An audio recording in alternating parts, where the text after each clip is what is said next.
In this video, you will hear from Dr. Joseph Volpicelli, leading naltrexone expert researcher and physician. Is 25 milligrams a sufficient dose of naltrexone following the Sinclair method?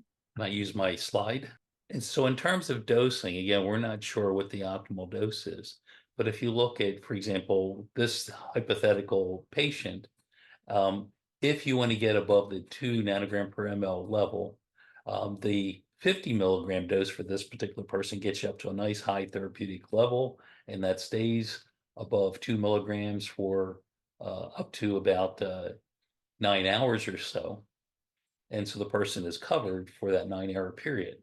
If you take a lower dose, you're going to get a lower peak, and it's going to be metabolized at a rate that perhaps after more like 6 hours, you'll be in that therapeutic range. So the higher the dose, the longer the therapeutic range.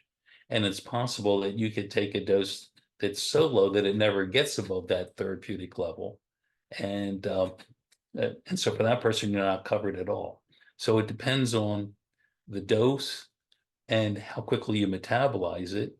And that tells you over what period of time you're covered, you have your opiate receptors covered with naltrexone. Okay, fantastic. So I know you've talked about how the 50 milligram is more just the standard therapeutic dose that's been tested in all of these trials and proven effective. But it sounds like you're saying that, it depends on the person. 25 milligrams may be sufficient, but it may not be sufficient, again, for them to work with their doctor on what dosing is right for them. Is that correct? That's correct, yes. So, and you could, at higher doses, you're probably covered for a longer period of time.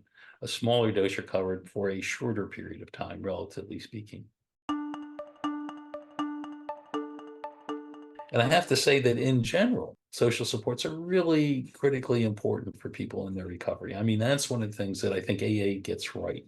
That that when people are have peer support or a coach or someone can help hold them accountable, but give them support when they begin to lose hope.